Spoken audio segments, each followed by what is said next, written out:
नमस्कार।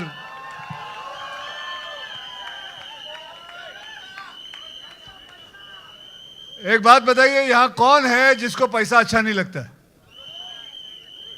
कोई है? उसने हाथ खड़ा किया, उसको बाहर निकाल। जा रहा तू? जा भाई, तेरे को पैसा अच्छा नहीं लगता है ना? अच्छा चलेगा, अभी चलेगा। हाँ देखो, जिंदगी में सबको पैसा अच्छा लगता है और अच्छी बात भी होती है। पैसा कमाना बुरी बात नहीं होती है। पैसे की वजह से आपका घर बार चलता है, आपका इलेक्ट्रिक बिल चलता है और क्या और सारी चीज़ें ज़िंदगी में चलती है। आप घूमने फिरने जा सकते हो। तो चलिए इस प्रोग्राम को आगे बढ़ाते हैं। सबसे पहले मैं एक ऐसी ब्यूटीफुल लेडी को बुलाना चाहूँगा ऊपर, जिनकी हम सब कदर करते हैं। उनका नाम है फरीदा जलाल जी। चेयर चेयर से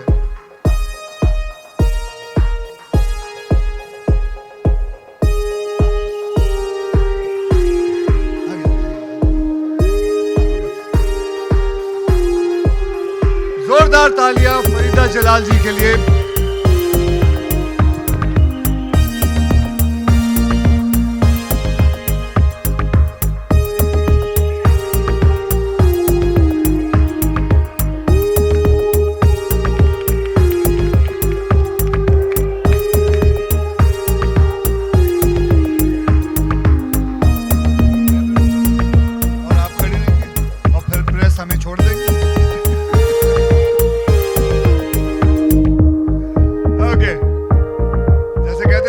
लेडीज फर्स्ट, तो इसलिए मैं अब जैकलीन फर्नांडिस को बुलाना चाहूंगा, वो ऊपर आए।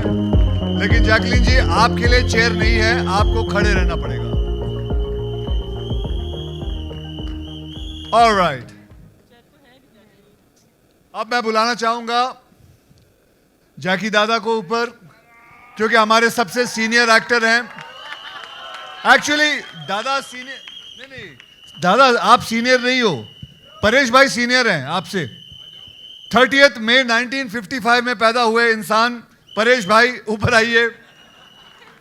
हाँ दादा, आप पैदा हुए थे 1 फरवरी 1957, 2 साल बाद, तो आप सेकंड सीनियर हुए।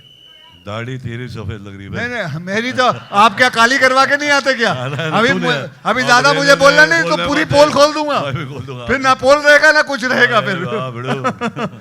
उसके बाद मैं बहुत अच्छे मित्र मेरे हैं जो अन्ना सुनील शेट्टी साहब से, मैं अन्ना के बारे में आपको ये कहना चाहूंगा, Anna is a proof that age is nothing just but a number. Passport office जोरदार तालियां।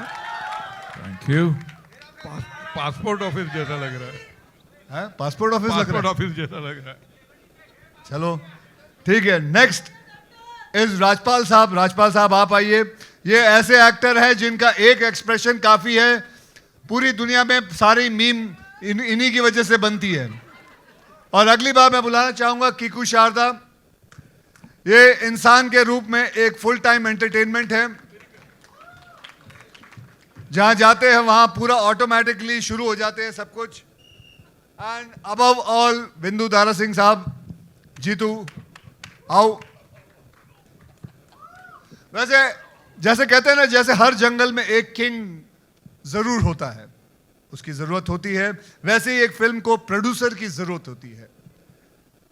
तो हमारा किंग, हमारे इस फिल्म का किंग जो है वो है हमारे फिरोज नडियाडवाला साहब। जोरदार तालियां उनके लिए।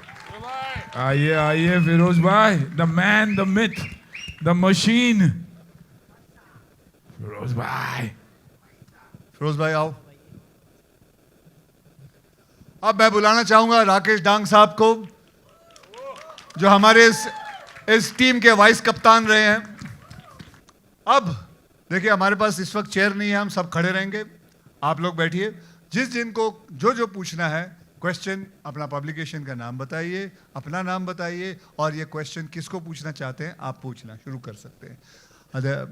सारा का सारा जिम्मा मुझे दिया है कि क्योंकि हमने किसी को नहीं बुलाया, क्योंकि वो ज्यादा पैसे मांग रहा था जो आना चाहता था स्टेज पे। अरे अहमद खान को ही मैं जानबूझ के जंगल में ना जानबूझ के होते, आ जाइए। उससे पहले मैं हमारे डायरेक्टर अहमद खान को बुलाना चाहूंगा। कमान अहमद। अहमद खान को बुलाना चाहूंगा, जिनके बारे में ये कहना चाहूंगा, ये मैग्नेट है। इस मैग्नेट की वजह से ही सब के सब इस फिल्म के अंदर 32 एक्टर सब के सब चिपके हुए थे। अगर ये नहीं होता तो कोई नहीं चिपकता। सच्ची कह रहा हूं, ये फिल्म बनी है इसके बलबूते पर। बहुत बहुत धन्यवाद। अब क्वेश्चन आंसर शुरू करते हैं। फरीदा जी, मेरा सवाल आपसे है Farida ji. Due course of time comedy बहुत बदली है, साल दर साल बदली है। ऐसा क्या खास लगा आपको आपके किरदार में या कहानी में कि आप इस प्रोजेक्ट से जुड़े हो? मैं चाहूंगी कि आप लोग पहले फिल्म देख लें तो इसका जवाब आपको अपने आप मिल जाएगा। I am going to shock you all and the man who is responsible for that big shock is mister Ahmed and Akshay, both of them. They plotted, they planned something for me, they plotted and they made me do मैं it. आपको एक बात बताना चाहता हूं। आज सारे जितने भी ऑडियंस है, सारे जितने भी मीडिया है, उनके सामने मैं बताना चाहता हूं, ये जितने भी एक्टर हैं और ये सब ये कहेंगे कि सबसे अच्छी कॉमेडी अगर इस फिल्म में की है तो वो फरीदा जलाल जी ने की है। उसके बाद किरण कुमार जी, उसके बाद हम सब आए हैं। हाँ जी पाजी। हाँ जी, सत श्री अकाल साਰਿਆਂ ਨੂੰ एंड कंग्रेचुलेशंस। मेरा सवाल पाजी आपसे अन्ना आपसे भी है। आप रस्ते जहाँ पे एंसेम्बल हो, एक साथ हम सब काम कर रहे हो, यहाँ पे हम 20+ एक्टर्स देखते हैं। Don't you think it's an impossible task? लेकिन इम्पॉसिबल टास्क भी पॉसिबल है अगर अपना विजन और कन्विक्शन सही हो और नीयत साफ हो। देखिए, मैंने जैसे आपको कहा कि हमारे मैग्नेट खान हमारे इधर हैं और इन्हीं की वजह से ये फिल्म बनी है। बाकी किंग ऑफ द जंगल थे ही फिरोज साहब, और इन सब दोनों की वजह से पूरे हम सब के सब जुड़े रहे। और भले 1-1.5 साल लग गया है इस फिल्म को, क्योंकि इतने बड़े एंसेम्बल को साथ में लाना, बार बार सबके डेट्स मैच करना एक बहुत ही ज़्यादा डिफिकल्ट काम था। लेकिन कैसे ना कैसे करते गए और आज ये दिन आ गया है कि 2-3 दिन के अंदर फिल्म रिलीज होने वाली है।